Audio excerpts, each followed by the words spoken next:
Bonjour Samuel Calvo. Alors on va parler évidemment de football avec cette 17e journée de Ligue 1 et la Palme d'Or qui est attribuée non pas à Cannes mais on reste dans le sud de la France. C'est les Monégasques qui la méritent. C'est ça, oui, une fois de plus, Monaco était en démonstration. Le club du Rocher qui a commencé le match tambour battant sur la pelouse des Girondins. Sidibé aura seulement eu besoin de 2 minutes pour ouvrir le score après une action collective.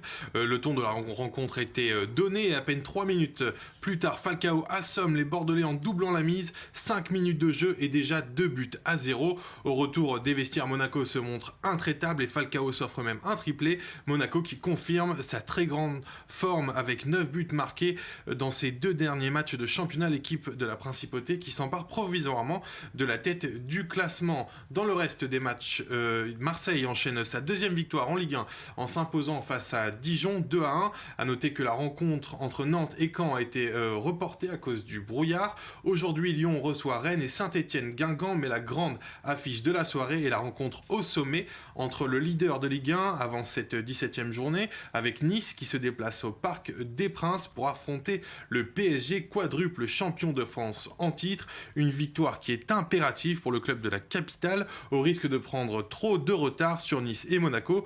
Un enjeu donc énorme pour Unai Emery qu'on écoute justement. C'est important. C'est important comme nous sommes aujourd'hui avec une équipe qui est avec beaucoup de confiance dans les championnats et beaucoup de confiance avec les jeux qu'il a fait. C'est clair que demain c'est une bonne opportunité. J'ai regardé tous les matchs comme une bonne opportunité pour améliorer, pour jouer bien, pour gagner, pour la confiance de l'équipe. Non, je me concentre surtout sur notre équipe. Voilà.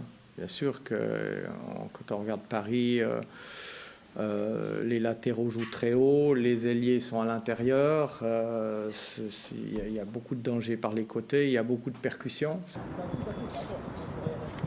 Et on continue avec du football direction Chypre avec un derby, celui de Nicosie. Oui, le derby entre Omonia et l'Hapoel est l'événement le plus important du calendrier sportif de Chypre. Les 2 équipes de la capitale chypriote dépassent les frontières du sport puisqu'elles mettent en opposition 2 bords politiques. C'est en fait la gauche et la droite qui s'affrontent. Regardez.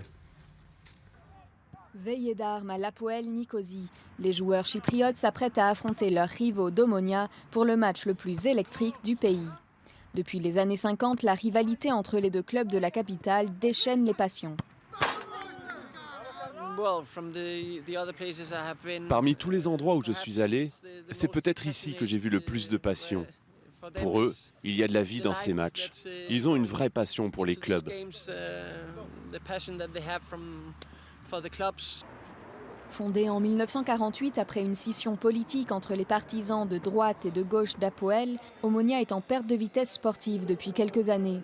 Le club n'a pas gagné le championnat depuis 2010, alors que l'Hapoel truste les titres.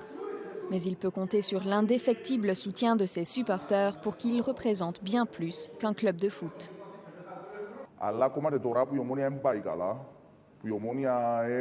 C'est quelque chose que nous avons hérité de nos pères et que nous devons transmettre à nos enfants.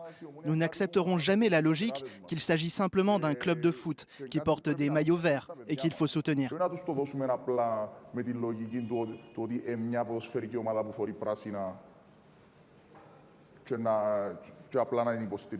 La rivalité entre Hapoel et Omonia déborde parfois en dehors du terrain. L'amertume entre les 2 clubs réside dans la politique complexe de l'île, à la racine même de la division des équipes, d'après ce sociologue. Ils ne soutiennent pas l'équipe parce qu'ils l'apprécient, mais plutôt parce que chaque équipe représente un parti politique. Il y a les supporters de droite et les supporters de gauche. Je dirais que les supporters d'Omonia sont majoritairement de gauche et ceux d'Hapoel sont de droite. Hapoel a remporté le dernier derby 4-1, une rencontre qui a vu Omonia réduit à 10 en première mi-temps. Mais avec une rivalité plus intense que jamais, les 2 équipes préparent déjà leur prochaine rencontre. Et un petit peu de basket maintenant avec LeBron James, Samuel Calvo qui continue d'écrire l'histoire de la NBA. C'est vraiment un sportif incroyable. Oui, il n'y en a pas deux comme lui, vraiment. Hein. C'est difficile de trouver quelqu'un qui puisse vraiment le concurrencer. Cleveland, le champion en titre de NBA, a dominé Charlotte 116-105. Les Cavaliers signent leur 4e victoire consécutive et consolident leur première place au sommet de la conférence Est avec 17 victoires en 22 matchs. Et c'est une victoire qui revient en grande partie au talentueux LeBron James. Du haut de ses 2,3 m, la superstar a inscrit 44 points, un record personnel depuis près de 2 ans. King James qui rentre un peu plus dans l'histoire donc de la NBA en étant le premier joueur à avoir dépassé le cap des 27 000 points, des 700 rebonds et des 7000 passes. Et on va changer de sport et d'endroit avec la Coupe du Monde de ski cross. Oui, tout à fait. Ouais. Direction Val Thorens avec Jean-Frédéric Chapuis, le champion olympique de ski cross à Sochi en 2014. Il remporte cette fois-ci la première étape de la Coupe du Monde de ski cross. Le Français a réussi à prendre le large, on le voit sur ces images, dès la première ligne droite. Il va prendre un peu d'avance. Il réussit ensuite à conserver son avance jusqu'à la fin de la course. Sylvain Mialier, un autre Français, a pris la 2e place, alors que le Suédois Oeling Norberg complète le podium. Un beau début de saison pour le Français, ça promet pour la suite. Et on va continuer avec les sports d'hiver, mais on change de station. Cette fois-ci, on va à Val d'Isère. Tout à fait, oui, avec un autre triomphe français. Alexis Pinturo a remporté le slalom géant de Val d'Isère devant l'Autrichien Marcel Hirscher et le Norvégien Henrik Kristoffersen. C'est la 17e victoire de Pinturo en Coupe du Monde. Avec cette performance, il prend la 2e place du classement général de la Coupe du Monde de ski alpin à 76 points, derrière le quintuple vainqueur de la Coupe du Monde Marcel Hirscher. La France qui confirme sa domination sur la discipline avec une 8e victoire en seulement 9 courses. Et puis pour ceux qui croyaient que la pétanque était un sport populaire uniquement en France, vous avez tort, puisqu'à Madagascar, la pétanque déchaîne les passions. Oui, Samuel Calvo. Ouais. En fait, c'est en 1999 que Madagascar a remporté son premier titre de champion du monde de pétanque. Et depuis, la pratique de ce sport s'est très largement répandue.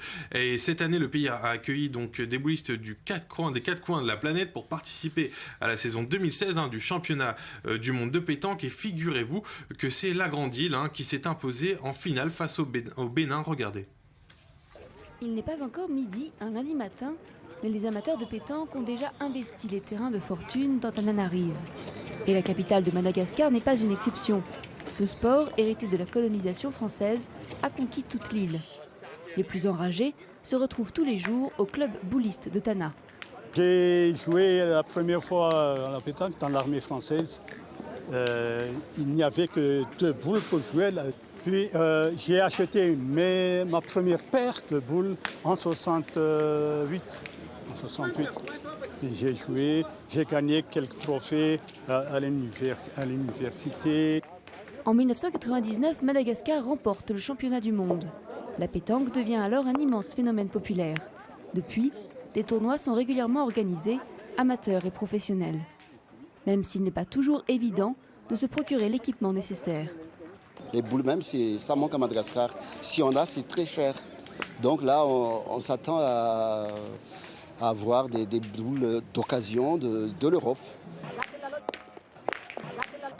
Ces dernières années, Madagascar n'a récolté que des titres de vice-champion. Au club bouliste, on accuse la corruption. On parle de finales vendues pour quelques milliers d'euros aux adversaires. Des sommes astronomiques dans un pays où le salaire moyen n'atteint pas les 50 € par mois. Mais cette fois, les mondiaux ont lieu à domicile. La fédération a voulu se montrer au-dessus de tout soupçon. Il y a toujours des gens mal intentionnés pour troubler, pour emmerder les 4 joueurs. Donc pour nous, le seul moyen déjà, c'est de les isoler. On a un lieu qu'on ne peut pas les atteindre. On bloque leur téléphone. On impose les disciplines, ils ne peuvent plus pas communiquer avec leur famille même, ils ne font pas de Facebook, tout. Est-ce grâce à ce huis clos forcé ou simplement le fruit de leur talent? L'équipe malgache a écrasé tous ses adversaires pour reprendre sa couronne.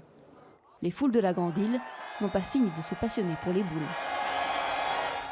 Un journal des sports complet, hein. Oui. Samuel Calvo, vous nous avez fait voyager tout autour du monde. Et ce n'est pas tout, direction maintenant Londres pour une visite particulière. Oui, alors souvenez-vous, Matt Leblanc, l'ancienne star de la série américaine Friends, c'est le nouveau présentateur de l'émission Top Gear en Angleterre. Et pour se familiariser avec la capitale anglaise, c'est Ken Block qu'on voit sur ces images qui s'est proposé de lui faire une petite visite guidée. Je vous laisse profiter des images, ça décoiffe.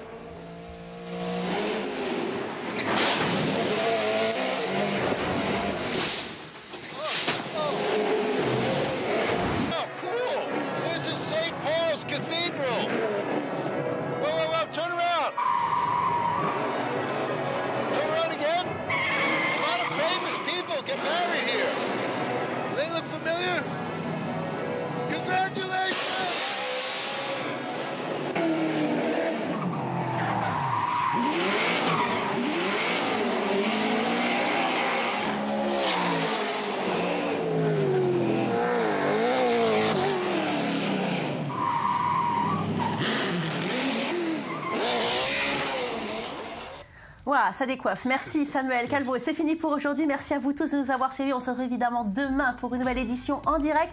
Vous regardez I24 News ce soir, 19h, Paul Amar, 20h, Jean-Charles Banoun. Surtout, restez là, ne changez pas de chaîne car vous êtes au bon endroit.